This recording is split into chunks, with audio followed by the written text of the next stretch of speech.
इस देश में किस तरह से मुसलमानों जो पेंटर था एमएफ हुसैन, जिसने हमारे देवी देवताओं के सबके उसने नंगे चित्र बनाकर कनॉट प्लेस में बकायदे प्रदर्शनी लगाकर नीलाम किए थे और बड़ा गजब का जवाब दिया है। ये मैंने कहा कल तक ये कुछ सोच विचार में थे, आज इन्होंने मुल्लों को आगे किया, कटमुल्लों को, जिनको अंग्रेजी पढ़ना लिखना नहीं आती। तो अगर उसके बारे में लिखना इतना बड़ा पाप है, उसकी चर्चा करना पाप है, सलमान रश्दी को दुश्मन बन गए हिंदुस्तान की किताब, तो फिर हमारी किताब मनुस्मृति को तुम गाली क्यों देते हो? तब भी आज से 36 साल पहले जब राहुल गांधी का बाप इस देश का प्रधानमंत्री था, तब भी ये मुसलमानों की तलुआ चाट किस तरह की चाटुकारिता कर रहे थे, किस तरह का तुष्टीकरण कर रहे थे। सर, कल हम लोग विमर्श कर रहे थे सैटेनिक वर्सेस पे कि दिल्ली में वो मिलना शुरू हो गया है, पूरे देश में अब तस्वीरें आ रही है कि पूरे देश में सलमान रश्दी की किताब जो है वो उपलब्ध है। कमाल की बात है कि भारत के सिवाय दुनिया में किसी देश, सबसे पहले भारत देश से बैन कराया, जो इनके 57 बाप हैं वहां भी नहीं बैन हुआ था। सबसे पहला चुल मची हुई थी राजीव गांधी को ही, राहुल गांधी के अब्बा जान को, और अब वो उपलब्ध हो गया। तो आज देखते थे पूरे देश में मौलाना जो है एकदम बिल्कुल वो तलवार उठाए हुए हैं कि कैसे बिकने नहीं देंगे, ऐसे कैसे कर लेगा मोदी। मनीष जी अपने कपड़े उतार रहे हैं, फिर ये नंगे हो रहे हैं। कल हम लोगों ने बताया था कैसे वो बिकने लगी, तो उसको इतनी आसानी से इनसे रुकना उकना नहीं है कि जरा गौर करिए ये कितने, और वो उसका लिब्रांडू भी है, बहुत से लिबरल जो सेकुलर है वो भी बड़ा चीखे चिल्ला है इन मौलानाओं के समर्थन में कि ये कैसे बिकने लगी, इसको दोबारा बैन करना चाहिए। कि मुझको जब ये कह रहे थे तो मुझको याद आ रहा था कि इस देश में किस तरह से मुसलमानों जो पेंटर था एमएफ हुसैन, जिसने हमारे देवी देवताओं के दर्जनों देवी देवताओं के, दुर्गा माता का, सीता माता का, सरस्वती माता का, हनुमान जी का, दुनिया जितने देवी देवता थे सबके उसने नंगे चित्र बनाकर कनॉट प्लेस में बकायदे प्रदर्शनी लगाकर नीलाम किए थे।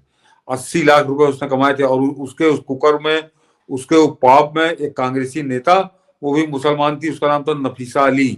नफीसा अली के साथ मिलकर एमएफ हुसैन ने बाकायदे वहां पर नंगे चित्र हमारे देवी देवताओं के बनाकर उसने नीलाम किए थे।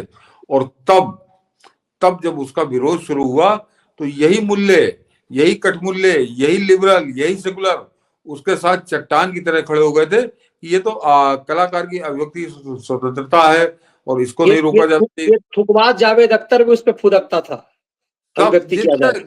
जितने थे ये क्यों रोका जा रहा है, और ये तो महान कलाकार है, फलाना ढिमाका, दुनिया भर की बातें। लेकिन आज जब इनको एक तरह से इनकी दुम पर पैर रखा है प्रधानमंत्री मोदी ने, और मैं फिर बता रहा हूँ मनीष जी, वो प्रधानमंत्री मोदी का वो 3 जुलाई का भाषण याद करिए, जब वो बैल जिस दिन बोला था उसके बाद वो दूसरे दिन जब वो जवाब दे रहे थे तो उन्होंने कहा था कि इस इकोसिस्टम को इसी की भाषा में जवाब अब मैं दूंगा, और अब तुम तैयार हो जाओ, तुमको उसी की भाषा में जवाब तुमको मिलेगा, जो भाषा तुम बोल रहे हो। तो ये उसी का मैं उसका एक हिस्सा मान रहा हूँ, और बड़ा गजब का जवाब दिया है। ये मैंने कहा कल तक ये कुछ सोच विचार में थे, आज इन्होंने मुल्लों को आगे किया, कटमुल्लों को, जिनको अंग्रेजी पढ़ना लिखना नहीं आती, और वो अंग्रेजी किताब पे आगे ज्ञान बांट रहे हैं, और साथ में सेकुलर लिबरल जो है वो ताली बजा रहे हैं। तो इनको सबको पता चल गया है कि अब वो पुराने वो दौर खत्म कि जब मियाँ फाख्ता उड़ाते थे। और मनीष जी एक दूसरा इनका दोगलापन बताता हूँ। हाँ, कटमुल्ले भूल गए कि मैंने आज ट्वीट लिखा है कि कटमुल्ले भूल गए कि जब आग खाएंगे तो अंगारे हगने ही पड़ेंगे। ये वही वही कटमुल्ले हैं जो हिंदू देवी देवताओं के नंगे अश्लील चित्र बनाने वाले मुसलमान लफंगे एमएफ हुसैन के पक्ष में अभिव्यक्ति की स्वतंत्रता का ढोल बजाकर अपने सारे कपड़े उतारकर वर्षों तक नाचे थे, आज भी नाचते हैं। लेकिन अब सैटेनिक वर्सेस की बिक्री पर विधवा विलाप कर रहे हैं। कटमुल्ले शायद भूल गए कि जब आग खाएंगे तो अंगारे हकने पड़ेंगे, ये कहावत है, जो पुराने लोग जानते होंगे इसको। तो ये मगर मनीष जी मैं जरा इनका एक दूसरा चरित्र बताता हूँ कि अगर सैटेनिक वर्सेस पे प्रतिबंध लगता है तो फिर इस पर प्रतिबंध तो इन्होंने आज तक उसकी मांग क्यों नहीं की? सैटेनिक वर्सेस क्या है इनकी, क्योंकि धार्मिक पुस्तक है वो कुरान, उसके ऊपर उसने लिखा, कुरान का उसने ट्रांसलेशन किया एक तरह से, उसने एक भी आयत कोई अपनी मनगढ़ंत नहीं की। मैंने कल भी बताया था वो उन आयतों के अर्थ क्या है, उन आयतों में क्या छुपा है, वो उसने कहानी के तौर पर उसको बताया है। तो अगर उसके बारे में लिखना इतना बड़ा पाप है, उसकी चर्चा करना पाप है, सलमान रश्दी को दुश्मन बन गए हिंदुस्तान की किताब, तो फिर हमारी किताब मनुस्मृति को तुम गाली क्यों देते हो? यहाँ खुलेआम गाली दी जाती है, रामायण को यहाँ खुलेआम गाली दी जाती है, भगवान राम को यहाँ खुलेआम गाली दी जाती है। तब ये कोई मुल्ला कटमुल्ला इसका सेकुलरिज्म क्यों नहीं जागता है? तब यहाँ के मुल्ले कटमुल्ले क्यों नहीं कहते हैं कि नहीं नहीं ये गलत बात कर रहे हो, तुमको ये नहीं कहा जाना चाहिए? अभी आज कोई बनारस में कोई नंगा आ गया, उसने मनुस्मृति को लेकर फाड़ना फूड़ना दुनिया में नौटंकी, वो केवल मीडिया अटेंशन के लिए। और उस पर वो जो सोनिया गांधी के देवर का चैनल है, उसने बड़ी लंबी रिपोर्ट दिखाई, वो उसको हाईलाइट करने में जुटा हुआ था, जबकि कोई उसको पूछता नहीं है। तो अगर सैटेनिक वर्सेस में प्रतिबंध लग सकता है, तो फिर प्रतिबंध इस बात पर भी लगना चाहिए कि इस देश में रामायण और मनुस्मृति और गीता भागवत, इनके खिलाफ एक शब्द बोलने वाले को भी जेल में डाला जाएगा।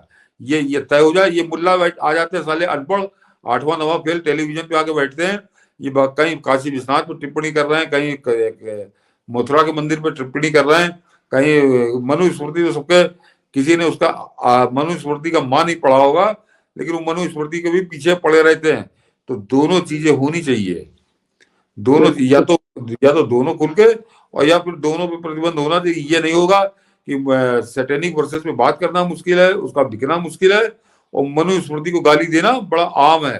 तो कानून दोनों बनेंगे, तो वो इनको बर्दाश्त नहीं है। मैंने कहा ना कल, ये समझ में नहीं आता कि भारत में इस पर प्रतिबंध लग रही है। भारत को पहल करने की क्या जरूरत थी? जब दुनिया में जिनके जो 57 बाप हैं, जब बापों ने नहीं किया, तो भारत में इसके प्रतिबंध लगने के क्या मायने थे? भाई जिसको मन करेगा पढ़ेगा, नहीं मन करेगा नहीं पढ़ेगा। वो तो मैंने कहा मनीष जी, वो तो एक उदाहरण है कि आज से 36 साल पहले, तब भी आज से 36 साल पहले जब राहुल गांधी का बाप इस देश का प्रधानमंत्री था, तब भी ये मुसलमानों की तलुआ चाट किस तरह की चाटुकारिता कर रहे थे, किस तरह का तुष्टीकरण कर रहे थे, इसका एक बड़ा बेशर्म उदाहरण है कि सैटेनिक वर्सेस। शाहबानों का जिक्र तो हो जाता है, लेकिन सैटेनिक वर्सेस का जिक्र नहीं होता। लेकिन क्योंकि उन्हीं की भाषा में अब जवाब दिया जा रहा है, तो अब उसका जिक्र आया और उस पर बाकायदे चर्चा भी होगी और भी लंबी चलेगी। ये मुल्ले कटगुल्लों का धन्यवाद कि इस तरह का जो विरोध कर रहे हैं, तो ये उस राजीव गांधी के पाप को याद दिला रहे हैं कि कितना दोहरा दोगला और कितना घृणित सेकुलरिज्म था कि हिंदुओं के किताबों को गाली बको, उनके बारे में मनमानी उनकी व्याख्या करो, जो समझ में आए वो बोलो। वो हिंदू देवी देवताओं के नंगे नंगे चित्र बनाकर नीलाम करे, कांग्रेसी नेता नफीसा अली के साथ मिलकर उसको पार्टनर बनाकर। लेकिन सैटेनिक वर्सेस नहीं बिकनी चाहिए, और ये कांग्रेसी राज में 70 साल तक हुआ, लेकिन अब ये नहीं होगा। बिल्कुल, ये सैटेनिक वर्सेस तो सही में इसमें सेकुलर राष्ट्र का सच खोल रहा है कि कैसा चरित्रहीन ये सेकुलरिज्म था ये। और बहुत अच्छे कुछ व्यूअर्स लिख रहे हैं कि इसकी तो सबसे पहले हिंदी में ट्रांसलेशन होना चाहिए, भारत के जितने प्रमुख भाषाओं में ट्रांसलेशन होना चाहिए। भाई लोगों को तो पढ़ने के, जब आपने अंग्रेजी में खुद कर दिया है, तो उम्मीद की जानी चाहिए कि हिंदी में अलग अलग भाषाओं में जो है ये आए, ताकि सच लोग जान सके। नहीं, वो मनीष जी, वो हिंदी में ट्रांसलेशन इसका तब तक नहीं हो सकता जब तक सलमान रश्दी या इसके प्रकाशक इसकी अनुमति न दें। ये समस्या, ये समस्या है। निश्चित रूप से मुझे लग रहा है कि सलमान रश्दी को इस पे कोई आपत्ति नहीं हो, बेचारा तो इस बात के लिए अभी भी मरते खपते छिप रहे हैं कि ये भारत में बैन है और इसीलिए उनको भारत छोड़ना पड़ा। सोचिए, वो आदमी मतलब भारत में सुरक्षित नहीं है। हाँ, अपने देश में आदमी नागरिक सुरक्षित नहीं है, उसे दूसरे देश की नागरिकता लेनी पड़ी, और यहाँ अधेर जो है वो भारत में नेता प्रतिपक्ष बन करके। सैटेनिक वर्सेस इन सबको किनारे कर दीजिए। ये देखिए कि कितने दोहरे दोगले और कितने घृणित चरित्र के लोग हैं। यही लोग MF हुसैन के लिए कैसा उछल उछल के नाचते थे, 2-2 फीट उछला करते थे कि वो तो बहुत बड़ा कलाकार है, दुनिया का महान कलाकार है। लेकिन अपनी जब आई तो वो बर्दाश्त इनको नहीं हो रही, जबकि वो अंग्रेजी किताब है, कितने लोग पढ़ेंगे। लेकिन इनको कितने लोग पढ़ेंगे, और अभी अंग्रेजी भी उनकी जो है दी रश्दी की है, तो मतलब तय सी बात है कि बहुत सारे लोग ये सिर्फ ऐसे वर्ग तक ही पहुंच पाएगा जिसका अभी भी, जिसका सिस्टम में लेफ्ट लिबरल गिरोह तक ही कब्जा है।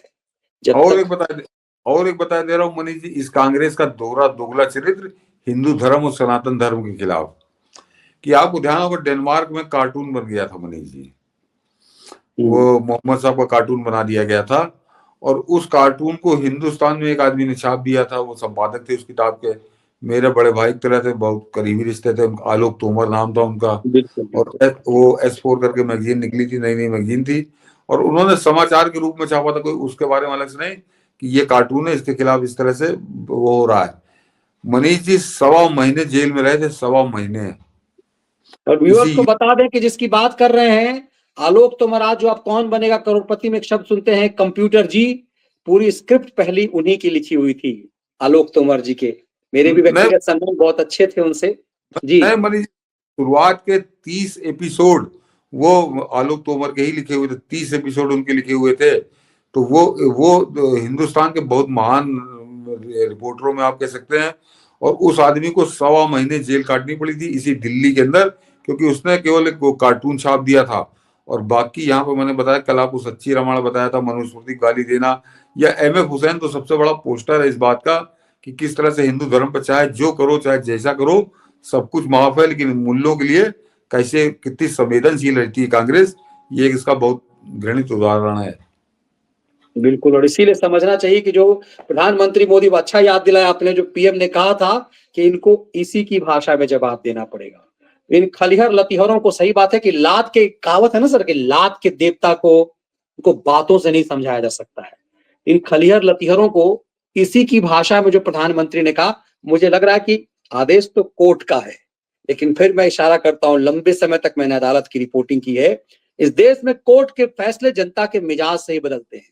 इस सैटेनिक वर्सेस पर फैसला इसी अदालत ने 10 साल पहले क्यों नहीं दिया, 15 साल पहले क्यों नहीं दिया? राजीव गांधी को मरे हुए तो भी तो लंबा से समय हो चुका हुआ है। तो अब समझिएगा, जो हम लोग अक्सर कहते हैं कि मुख्तार अंसारी, अतीक अहमदों के ऊपर फैसला देने की हिम्मत इस देश की अदालतें क्यों नहीं करती थी? तो इसीलिए तब इशारों में समझने की जरूरत है कि पीएम ने संसद में जो कहा उसकी परिणति अब सामने है। तो डेमोक्रेसी जो है खिलता हुआ दिखाई दे रहा है। ये मजाक बनाया हुआ था इन लोगों ने, अपने अच्छा याद दिला, इसको भी देखे कि उस गुंडे जो है वो अपने आप को अभिव्यक्ति की आजादी का वो प्रतीक बना हुआ था, वो बुढ़ा MF हुसैन। वो जब भगोड़ा कतर भागा अपराधी, तो लोगों ने भगोड़े अपराधी के रूप में मरा हो। भगोड़े, और कहा कितना बढ़िया कलाकार को देश छोड़ना पड़ा। ये जो थुकबाज है, इसके तो सही में आपकी भाषा में उसका तो सिर के बाल पकड़ के उससे पूछना चाहिए। थुकबाज बहुत परेशान हुआ था उसके लिए। ये सब सेकुलर लिबरल कहलाते हैं। मुझे लग रहा है कि प्रधानमंत्री, मैं दर्शकों से कहूंगा, आप लोग देख रहे हैं और इस बात को अपने लोगों तक पहुंचाइए कि वो 125 मुकदमों का फरार अपराधी था वो। और अभिव्यक्ति की स्वतंत्रता का कितना बड़ा वो ठेकेदार था कि वो जब भारत से भागा, वो 125 मुकदमों से अपनी जान बचा के, तो वो दुनिया के सबसे कट्टरपंथी देश कतर में जाके उसने कतर में, शरण ली थी, जहां पे अगर जवान हिलाओगे तो गर्दन कट जाएगी। वहां पे उसको बड़ा अच्छा लग रहा था, वहां बड़ी इसको अभिव्यक्ति की स्वतंत्रता की लाठी बांधा। तो कितना दोगला था, कितना घटिया आदमी था, घिनौना आदमी था। और यहाँ के ये सेकुलर ये उस मलमूत्र को अपनी खोपड़ी पे ढोते रहे, आज भी उसको खोपड़ी पे ढोते हैं कि बड़ा महान था, बड़ा बढ़िया था। तो ये है इनकी असलियत। ये है इनकी असलियत, और इस असलियत को, इसीलिए हम लोग इस असलियत को सामने रखते हैं, और इसीलिए हम कहते हैं कि लड़ाई नैरेटिव की है। इस देश के खिलाफ जो षड्यंत्र हो रहा या हो रहा है, उसके खिलाफ एक पार्टी जो अपने आप को कहती है गांधी की पार्टी, आजादी दिलाने वाली पार्टी, उसका सच हमने देखा कश्मीर के मैप से। इसीलिए आप सबसे आग्रह होगा, इस वीडियो को ज्यादा ज्यादा संख्या में साझा कीजिए ताकि बात दूर तक जाए, सही जगह तक जाए। बहुत बहुत धन्यवाद आप सबका। इस विश्लेषण को हम लोग यहीं विराम देते हैं। ऋतिक जी क्या कह रहे हैं? जाते आप दोनों का प्रणाम। अब क्या है, तालिब न फूल तालिबान। तैयार, तालिबान, अच्छा तालिबान लिखने फुल तैयारी में है पाकिस्तान को सबक सिखाने का। अच्छा, 15,000 पाक बॉर्डर पर तालिबानी लड़ाके। चलिए, हम लोग की अच्छा, चर्चा इस पे करने वाले थे, लेकिन आज चूंकि मनमोहन सिंह वाला मामला जो उनकी के निधन पे हमें लगा कि देश के प्रधानमंत्री 10 साल तक जो व्यक्ति रहा, तो वो जरूरी था। तो हम लोग को कल कोशिश करते हैं इन सब विषयों पे हम लोग चर्चा करेंगे। बहुत बहुत धन्यवाद आप सबका। जय हिंद, वंदे जय मातरम। जय मातरम।